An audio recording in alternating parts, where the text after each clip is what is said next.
The first face I recognized was Marcus. I knew him before he turned toward me, the way you know someone you studied for 2 years across a courtroom, across case files, across photographs that told one story and a life that contained 1,000 others. He was standing in a field of light that I don't have adequate words for, and he was whole, and he was 31 years old, the way he had been 31 years old when they walked him into the execution chamber in Huntsville on a Tuesday evening in October of 2009. And I had been standing behind the glass. I had watched him die. And now he was standing in front of me, and I had not yet understood where I was or what had happened to me. And the only thing my mind was doing was the thing it had done for 27 years in courtrooms and case files and depositions: cataloging, identifying, processing. That's Marcus Webb. Case number 2007 CR 4471. Convicted of capital murder, first degree, with special circumstances. Sentenced to death by lethal injection. Executed October 14th, 2009. I had stood at the podium and asked a jury of 12 people to make that decision. And they had made it. And I had believed, with the complete and unqualified certainty that I had carried through my entire career, that I had done the right thing. He looked at me and I looked at him, and neither of us said anything for what felt like a long time. What I saw in his face was not what I had spent 16 years since the execution preparing myself to see, if something like this ever turned out to be real. I had prepared for accusation. I had prepared for anger. I had spent 16 years constructing, mostly without realizing I was constructing it, a defense against the possibility that the people I had sent to die might have something to say to me about it. The defense was solid. It was built from case files and evidence, and the testimony of witnesses, and the verdicts of juries, and the signatures of judges, and every procedural and legal and moral framework that the state of Texas had constructed over decades to ensure that the process was sound. None of that was in the room. What was in his face was something I spent a long time after I woke up trying to name correctly, because naming things correctly was the skill I had spent my career developing, and I was not going to abandon it for something comfortable and imprecise. The closest I got was this. He looked at me the way you look at someone you have been waiting to talk to for a very long time and have finally stopped being angry at for not coming sooner. I want to tell you how I got to that field before I tell you what happened in it, because the how matters for the what. Not my name, not my biography, the specific shape of the belief I carried into that room, because that belief is what God spent 16 minutes dismantling while my brain was bleeding into itself on the floor of my home office on a Saturday morning in March.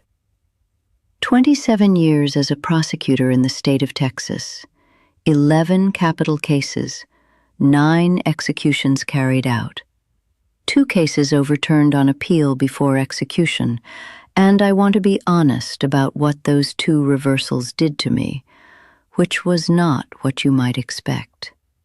They did not shake my certainty. They confirmed it. Because if the system could catch its mistakes through appeals, then the cases that went all the way through were the ones that had survived every level of scrutiny. That was what I told myself. That was how the math worked in my head. I was a Christian. I want to say that plainly because it matters. I was not a woman who sent people to their deaths with indifference or with the comfort of secular certainty. I was a woman who prayed before every trial and who believed, with a faith that was genuine and deep, that justice was a sacred obligation, and that removing from the world those who had committed the most irreversible acts was part of that obligation. I had scripture for it. I had theology for it. I had 27 years of practice for it. I slept at night. That is not a confession. It is a data point. I slept at night because I believed completely in what I was doing. And people who believe completely in what they are doing sleep at night. The belief was the architecture that the sleep rested on. I did not question the architecture because the architecture was the thing that made everything else possible. The aneurysm happened on a Saturday. My daughter was coming to visit at noon. I was in my home office reviewing some documents from a legal consulting project I had taken on after retirement. I was 68 years old and had been retired for 3 years and had not yet learned how to be retired, which is a different problem for a different telling. At some point between 9 and noon, I lost consciousness and hit the floor, and lay there for however long it took my daughter to arrive and find me and call 911. 16 minutes, they told me later. The damage to my brain was, according to the neurologist who used the word unprecedented more than once in a single conversation, inconsistent with my recovery. He said that with the specific discomfort of a scientist describing something his framework does not accommodate. I was not on the floor of my office during those 16 minutes. I was in the field with Marcus. And then I was somewhere that I am going to describe as a presence, because that is the most accurate word I have. And the presence showed me things that I am still, 2 years later, learning how to carry. Marcus spoke first. He said, "I wondered if you'd come here." And I said I didn't know where here was yet. And he said, "I know." And then he said something that I have turned over every day since, that I will probably be turning over for the rest of my life, that hit me with the force of something that is true in a way that doesn't ask your permission or wait for your agreement. He said, "I'm not angry at you. I want you to know that before anything else happens. I'm not angry at you, but I need you to see some things." And then the presence that had been surrounding everything came forward in a way I cannot describe as anything except intentional. And I understood that what Marcus had just said was not his idea. It was an introduction. What I saw first was not what I expected. I expected to be shown the crime. I expected to be shown, perhaps, evidence of innocence that I had missed, the prosecutorial error that I had carried without knowing. That is what my defense had been constructed to absorb, the possibility of a mistake, a procedural failure, something identifiable and containable within the framework of human justice. What I was shown was Marcus at 9 years old. I don't know how to convey what it means to see a person's life the way I was shown it, because it was not like watching a recording, and it was not like reading a file.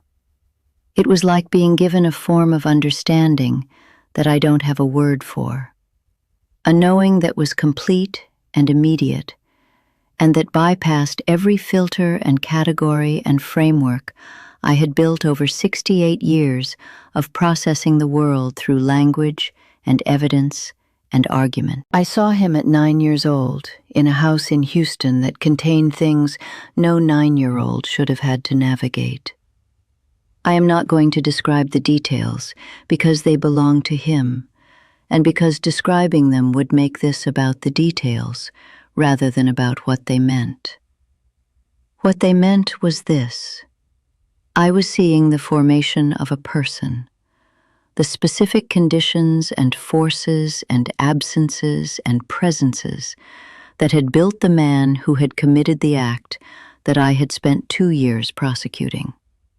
Not as excuse, not as justification, as context, as the full picture that the law is not designed to see, and that I had never, in 27 years, allowed myself to see, because seeing it would have made the work impossible. You cannot prosecute a person you have fully seen. That is not a criticism of the law. It may be the law's most honest acknowledgement of its own limits. But I had confused the limit of the law with the limit of the truth. I had believed that what the process could see was what there was to see. I was being shown that I was wrong about that in a way that was not arguable. I saw Marcus at 19, at 24, at 29, the age he was when the crime occurred. I saw the night of the crime with a completeness that included what was in him at that moment, what had been built and broken and rerouted to produce that night. And then I was shown something that I had not allowed myself to consider once in 16 years since the execution. I was shown who he was becoming in the years between the crime and the death. Not who he was performing for the parole board, not who he was performing for the chaplain. Who he was actually becoming in the privacy of a man who knows he is going to die and is trying to figure out what to do with that knowledge. The presence then showed me the others, not all 9 in the same depth. I think, and this is my interpretation, that I was shown what I was capable of absorbing, not everything that was there to be shown. But I was shown enough. I was shown 3 others with the same completeness I had been shown Marcus, and I was shown something about each of the remaining 5 that functioned as a data point, a single image or moment that disrupted the clean file I had constructed for each of them. And here is what I have to tell you, because this is the part that does not resolve the way you want it to resolve, the part that I resisted for months after I woke up, and that I am telling you now because resisting it was another form of the same error I had made for 27 years. What God revealed was not that I was wrong. It was not that they were innocent. It was not a clean exoneration that would have allowed me to rebuild the architecture on new ground. What God revealed was the distance, the specific, structural, irreducible distance between what I had known and what I had acted as though I knew, between the certainty I had carried and the knowledge that certainty was built on. In some cases, the distance was small. In some cases, it was not small. And in every single case, I had not known which kind it was. I had acted as though I knew. I had stood at podiums and argued with the conviction of someone who had access to a truth that I did not have access to, because no human being in the history of the law has ever had access to the complete truth of another person's life and choices and formations. And we built a process that requires us to act as though we do. And I had been very good at acting as though I did. I came back to my office floor and my daughter's voice and the ambulance and the hospital with 9 names in my head and no framework adequate to hold what I had been shown, and a neurologist telling me that my recovery was medically inconsistent with my injury. The first thing I did when I could form sentences clearly was ask a nurse for something to write with. I wrote for an hour. Every name, every face, everything I had been shown, in the precise sequential order that my training had built into me over 27 years, because information degrades, and I was not going to let it degrade. I wrote it all down before I let myself think about what it meant. Then I lay there for a long time and thought about what it meant. I contacted the prison chaplain who had been present at all 9 executions. His name is Father Daniel Reyes, and he had retired 3 years before I had, and I had not spoken to him since a courthouse hallway in 2011. I called him and asked if I could see him in person, and he said yes without asking why, which told me something about the kind of man he was. I told him what had happened, all of it. He listened the way people listen when they are not preparing their response while you talk. When I finished, he was quiet for a while. And then I told him what Marcus had said in the final moments before my consciousness returned. Not the words I have shared here, but a specific thing. A word Marcus had said to Father Reyes in the execution chamber, that Father Reyes had never told anyone, that had never appeared in any record or account, that existed only in the memory of one man who had been present for a moment that belonged only to the 2 of them. Father Reyes sat across from me in his kitchen, and I said the word, and he set down his coffee cup very carefully and did not pick it up again for a long time. He confirmed it. Then he said, "How did you know that?" And I told him where I had been. And he nodded slowly, the nod of a man who has spent 40 years at the border between this world and whatever is next, and who has stopped being surprised by what crosses it. I am not going to tell you that I left his kitchen with clarity. I left with the word confirmed, and everything else still open, still unresolved, still sitting in the place inside me where the architecture used to be, and where there is now just the weight of 9 names and the knowledge that certainty and correctness are not the same thing, and that I spent 27 years treating them as though they were. What I have done since is not what you might expect, and I want to be honest about that. I have not become an abolitionist. I have not filed briefs or given speeches or built a new identity out of the wreckage of the old one. What I have done is smaller and harder and more specific than any of that. I wrote letters to the families of 3 of the 9, not asking for forgiveness.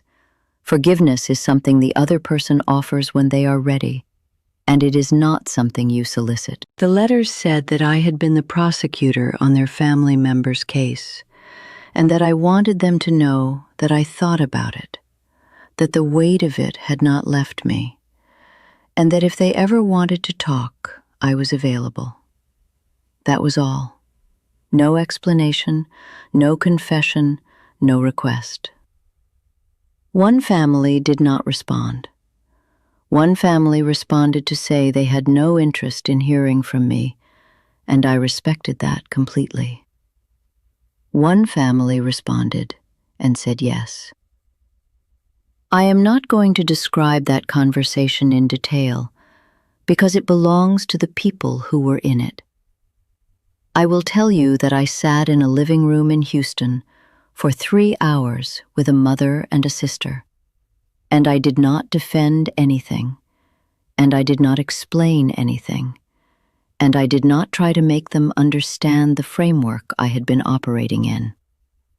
I just listened. And somewhere in the 2nd hour, something shifted in the room, in a way that I cannot attribute to anything I said, because I had mostly stopped saying things.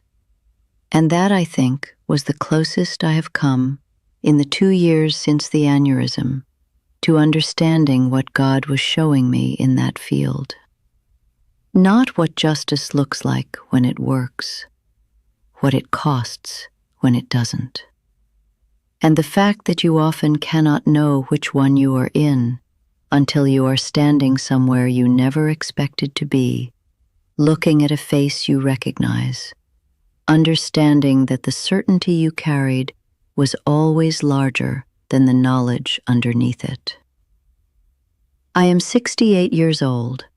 I was a prosecutor for 27 years, and I was good at it, and I believed in it. And I am not here to tell you that everything I did was wrong, because I don't know that, and I will not say things I don't know.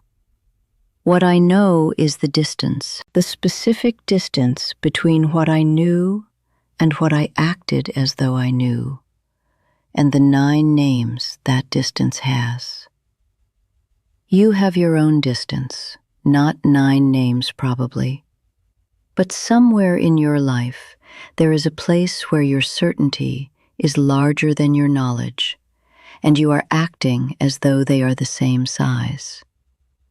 I know this because I was shown that this is not a prosecutorial problem, or a legal problem, or even a moral failing in the conventional sense. It is a human problem. The architecture we build to make our decisions bearable is always, always larger than the foundation it rests on. I am not asking you to tear yours down. I am asking you to look at the distance. That is what God showed me, not the answer. The distance between what we know and what we act as though we know, and the weight that distance carries when it has names attached to it. Mine has 9. I will spend whatever time I have left learning how to carry them correctly. Not the way I carried them before, which was by not carrying them at all. The right way, the full weight, with the knowledge that certainty was never the same thing as truth, and that I built a life on treating them as though they were. That is what I came back with. That is all of it. That is enough.